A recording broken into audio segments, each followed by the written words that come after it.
नमस्कार मित्रों, अपन differential equation पढ़ रहे थे। डिफरेंशियल इक्वेशन में थर्ड यूनिट पढ़ रहे थे। थर्ड यूनिट में एक चैप्टर पढ़ लिया था, होमोजीनियस लीनियर डिफरेंशियल इक्वेशन, समघात रैखिक अवकल समीकरण। और आज हम पढ़ेंगे साइमल्टेनियस डिफरेंशियल इक्वेशन, युगपत अवकल समीकरण। ठीक है, आपको आपकी एक यूनिट बनती है ये दोनों चैप्टर मिलकर। एक यूनिट में से एक आधा पोर्शन पिछले वाले चैप्टर से आएगा और आधा पोर्शन इस वाले चैप्टर से आएगा। तो आधा क्वेश्चन यानी कि एक क्वेश्चन के दो पार्ट आएंगे, ए और बी करके। ए पार्ट मिलेगा आपको वहां से और बी पार्ट से मिलेगा कोई साइमल्टेनियस डिफरेंशियल इक्वेशन, युगपत अवकल समीकरण से, जो अपन आज पढ़ेंगे। ठीक है, आज अपन पढ़ रहे हैं साइमल्टेनियस डिफरेंशियल इक्वेशन। वो देखिए उसमें किस टाइप के क्वेश्चन आते हैं। f of dx plus f of dy बराबर qt। ये t का फंक्शन होगा और d है वो t के रेस्पेक्ट में डेरिवेटिव है। तो f of dy plus f of dx बराबर g of t। Similarly f of d dash x f of d dash y बराबर g dash t। इनमें से x और y के जैसे linear differential equation in two variable में होती थी, x और y में रैखिक अवकल समीकरण थी। दो इक्वेशन होती हैं, दो से हम एक ही वैल्यू निकालते हैं। जैसे ax प्लस by बराबर c, a1x प्लस b1y बराबर c, a2x प्लस b2y बराबर c2। इस टाइप से x और y की वैल्यू निकालनी होती है तो हम उसको करते थे कि एक ये तो x या y के एक दोनों में से एक का कोएफिशिएंट बराबर करके दूसरे की वैल्यू निकाल लेते थे। वो वैल्यू निकालने के बाद हम x की निकाल देते थे, x की उसमें पुट करने के बाद y की आ जाती थी। सेम वे इसी में भी ऐसे ही करेंगे, x का कोएफिशिएंट सेम कर लेंगे और सब्ट्रैक्ट कर देंगे तो y की वैल्यू आ जाएगी अपने पास। और y की वैल्यू वापस से किसी दूसरी इक्वेशन में पुट कर देंगे तो हमें वैल्यू मिल जाएगी x की। तो x और y दोनों की वैल्यू निकालना ही है हमारे पास सॉल्यूशन होगा। ठीक है, तो देखिए अपन एक एग्जांपल करते हैं। एग्जांपल की हेल्प से अपन देखेंगे कि क्वेश्चन को कैसे सोल्व करना है और आगे भी आप ऐसे ही सोल्व करोगे। अपन पढ़ रहे हैं डिफरेंशियल इक्वेशन।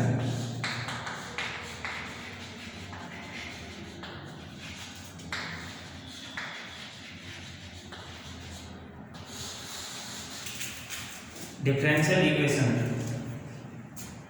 साइमल्टेनियस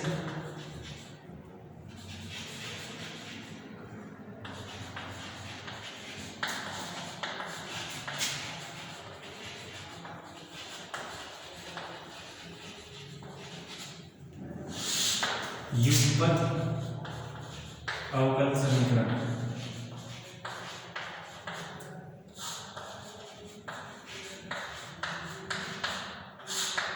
ठीक है, ये पढ़ेंगे। अब इसमें अपने को मिलेगा f of d x plus g of d, f1 f2 लिख लो, f1d f2d y बराबर pi of t, g1d x plus g2d y बराबर psi of t। समीकरण 1, समीकरण 2 d है वो d upon capital D upon dt है। ठीक है, कैपिटल D है स्मॉल d अपॉन dt यानी कि t के सापेक्ष अवकलन है। ठीक है, ये है। अब इनमें से x को रिमूव करना है तो इधर से g1d इसके साथ मल्टीप्लाई करो और f1d समीकरण 2 के साथ मल्टीप्लाई करेंगे तो x और ये मल्टीप्लाई करने के बाद x रिमूव ये घटा देंगे और घटाने के बाद x रिमूव हो जाएगा। x रिमूव होने से y की वैल्यू मिल जाएगी, y की वैल्यू मिलेगी। y की वैल्यू समीकरण 1 में पुट करो या 2 में पुट करो, इन दोनों में से किसी एक में वैल्यू पुट करेंगे, x की वैल्यू मिल जाएगी। ठीक है, x और y ही हमारा सॉल्यूशन होगा। ठीक है, एक एग्जांपल देखते हैं, वो एग्जांपल देखिए।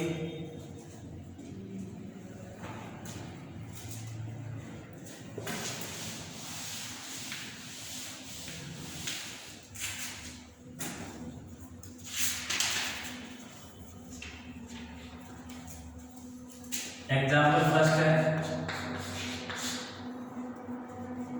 dx/dt हल कीजिए।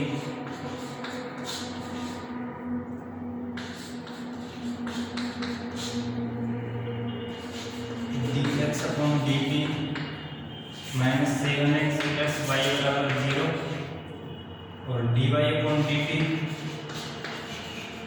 -2x - 5y = 0।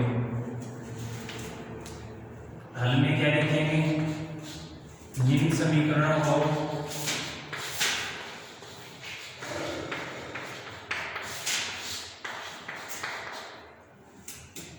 या इसको लिखो उपयुक्त समीकरणों को निम्न प्रकार लिख सकते हैं।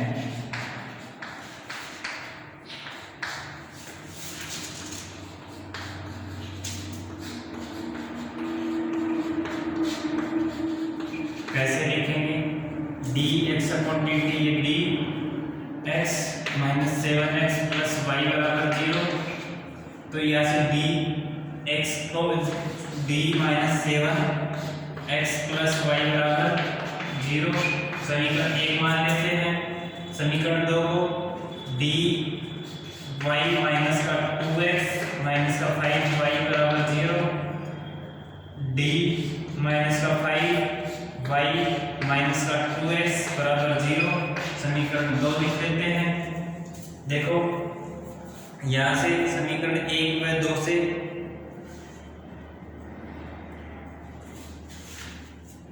x की वैल्यू निकालनी है अपने को, तो y को रिमूव करना पड़ेगा। y का गुणा किसके साथ क्या है? d - 5 इसके साथ क्या है? 1 है। तो इस समीकरण 1 को d - 5 से गुणा कर 2 में से घटाने पर समीकरण 1 को d - 5 से गुणा कर 2 में से घटाने पर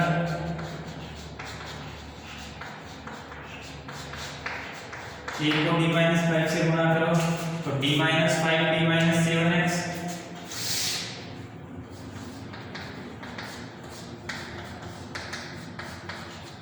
d - 5 d - 7x plus d - 5y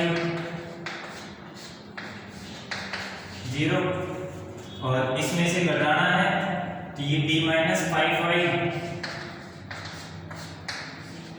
और ये माइनस का 2x घटाना है तो साइन चेंज ये बराबर 0, ये सेम है तो कैंसिल, तो d - 5 d - 7 माइनस का 2x इधर भी x है बराबर 0 0 0। इसको खोल लो d² माइनस का 5x माइनस का 7 माइनस का 5d माइनस का 7 7 और 5 12 तो माइनस का 12d और माइनस माइनस प्लस 7 का 35 और माइनस का 2 x बराबर 0। ये d² माइनस का 12d प्लस 32x = 0। ये आपका पीछे वाली एक्सरसाइज का क्वेश्चन बन गया है। पीछे वाली एक्सरसाइज का क्वेश्चन बन गया तो इसका सॉल्यूशन हम सेम पीछे वाले तरीके से ही करेंगे। एक मिनट लिया देखो, ये माइनस का 2x और ये प्लस का हो जाएगा, तो ये प्लस का और 32 नहीं फिर 37 आएंगे। ठीक है, ये पीछे वाली एक्सरसाइज का क्वेश्चन बन गया। पीछे वाली एक्सरसाइज के अकॉर्डिंग हम इसको सोल्व करेंगे। d² माइनस का 12d प्लस 37। अब यहाँ से सहायक समीकरण क्या होगी? Auxiliary equation. सहायक समीकरण में क्या लिखेंगे? Capital D equal to m put करेंगे, राइट साइड ऑलवेज 0 है तो D equal to m put करेंगे तो m² माइनस का 12m प्लस 37 इक्वल टू 0। ऐसा फैक्टर देखो कि मल्टीप्लाई करें तो 37 आए और ऐड करें तो 12 आए। ऐसा कोई फैक्टर नहीं बढ़ेगा तो अपन दूसरे मेथड से देखेंगे। तो दूसरे मेथड से m बराबर माइनस का b plus minus root b square minus 4ac upon 2a। यदि आपके पास ax square dy ax square plus bx plus c बराबर 0, ये इक्वेशन बहुत तल गई है। ठीक है, यहाँ से ये तो x बराबर होगा जब आपके पास इक्वेशन इस टाइप की हो। यहाँ से m बराबर माइनस साइन पहले से है और माइनस का 12 plus minus under root b square b यानी 12 माइनस 12 का स्क्वायर प्लस माइनस 4a की वैल्यू 1 और c की वैल्यू 37 अपॉन 2a की वैल्यू 1। तो माइनस माइनस तो ये प्लस का 12 plus minus under root 12 144 minus का 37 चौका 7 चौक 28 80 2 4 के 12 और 2 14 अपॉन 2। ये देखो 144 माइनस 148 यानी कि 4 12 plus minus under root minus का 4 अपॉन 2 6 प्लस माइनस आयोटा। ये देखो माइनस का 4 2 आयोटा बनेगा, 2 से 2 कैंसिल आयोटा बचेगा। इधर 12 अपॉन 2 6 प्लस माइनस आयोटा रहेगा। ठीक है, अब देखो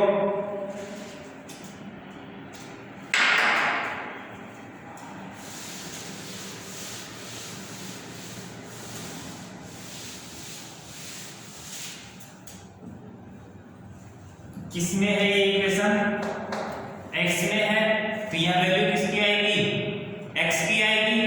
तो यहाँ x हल क्या होगा, x बराबर a की power real part of into t into c1 cos imaginary part of into में t plus c2 sin imaginary part 1 into में t।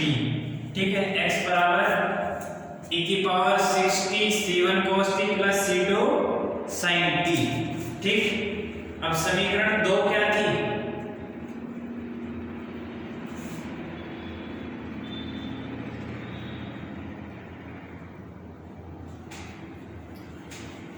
अपने पास देखो समीकरण में लिख देता हूं d माइनस 7 इंटू में x प्लस y बराबर 0। ये एक समीकरण थी जिसको हमने एक नंबर माना था।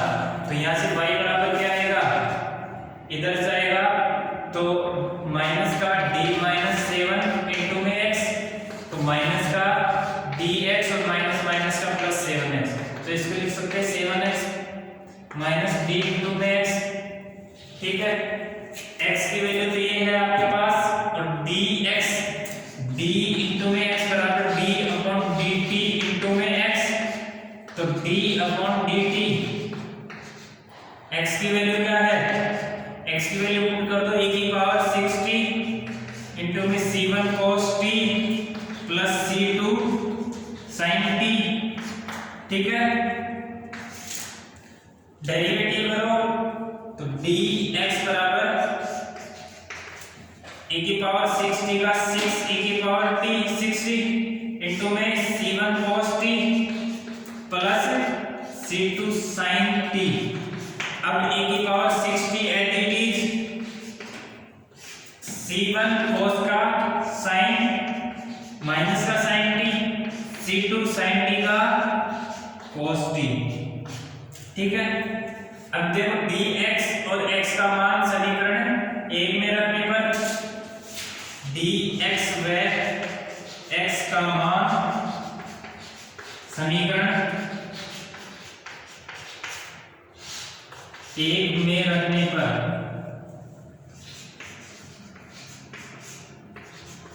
dx व x का मान समीकरण 1 में रखने पर एक नंबर क्या है, d minus 7x plus y यानी कि y बराबर 7x माइनस dx। समीकरण 1 इसको मानो इसको नहीं। ठीक है, अब मैं इसको मिटा दूं।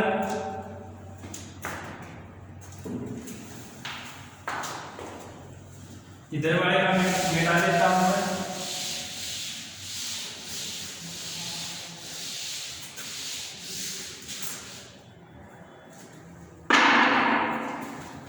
ये देखो y बराबर 7, x की वैल्यू क्या है e की power 60 c1 cos t plus c2 sin t, ठीक है, प्लस ये माइनस का dx, माइनस का dx क्या है 6 e की power 60 c1 cos t plus c2 sin t, और ये प्लस e की पावर 60 माइनस का c1 sin t plus c2 cos t, ठीक है। अब देखो c की पावर 60 सब में कॉमन है, e की पावर 60 कॉमन ले लिया। अब देखो ये तो पूरे का पूरा कॉमन है, तो 7 माइनस 6, ये तो 7 माइनस का 6, 7 माइनस 6 कितना होगा 1, तो e की power 60 c1 cos t plus c2 sin t plus e की पावर 60 इंटू माइनस का c1 sin t plus c2 cos t, ठीक है। ये देखो इसके गुणा में 7 है, इसके गुणा में माइनस का 6 है, तो 7 में से 6 घटाए तो प्लस का 1, तो ये प्लस का 1 बच गया और ये एज इट इज लिख दिया। अब यहाँ से e की पावर 60 कॉमन है, तो e की पावर 60 लिख दिया, ये y के बराबर चल रहा है इधर, तो e की पावर 60 इधर से cos t का मल्टीपल क्या है c1 plus c2 cos t common ले लेंगे, तो c1 plus c2 cos t plus ये देखो sin t है, तो c2 माइनस c1, तो c2 minus c1 sin t, ठीक है। y बराबर अपना ये सॉल्यूशन होगा और x बराबर अपना ये हल होगा, ठीक है। ये अपना अभिष्ट हल हो जाएगा।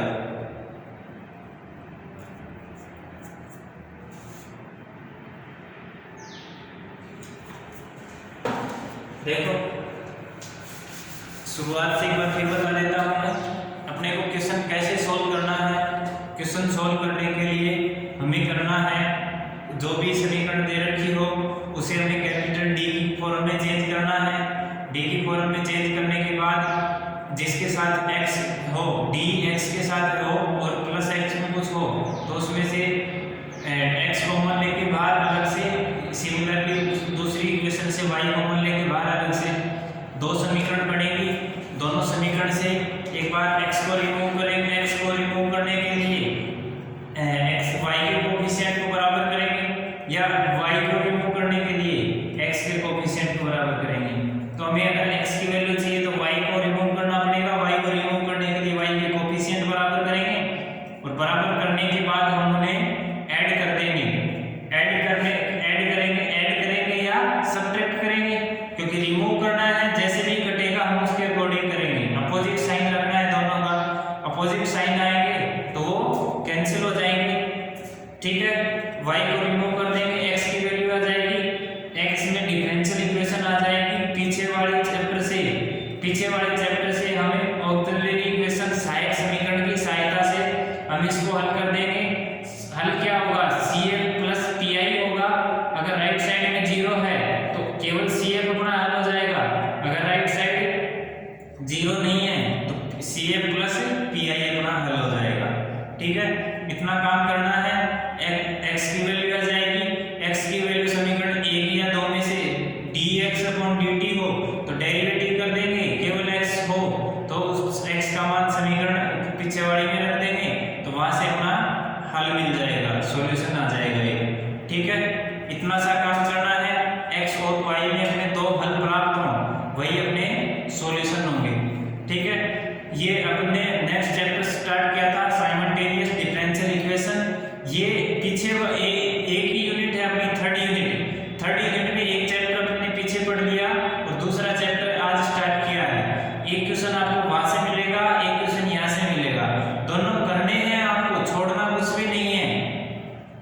मिसअंडरस्टैंडिंग में मत रह जाना, दोनों क्वेश्चन करने हैं। और पीछे वाला छोटा सा चैप्टर एक ही एक्सरसाइज है, दूसरी तो उसको बस थोड़ा सा तोड़ मरोड़ के दे रखा है, कुछ भी नहीं करना है उसमें से, ठीक है।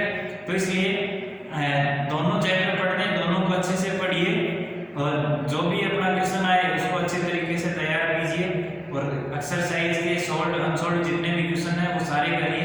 आपकी कोई भी प्रॉब्लम हो तो कमेंट बॉक्स में लिख के भेजिए और आपकी समस्या का समाधान नेक्स्ट लेक्चर में, नेक्स्ट क्लास में जो भी होगी उसमें आपका समाधान करेंगे। ठीक है, धन्यवाद।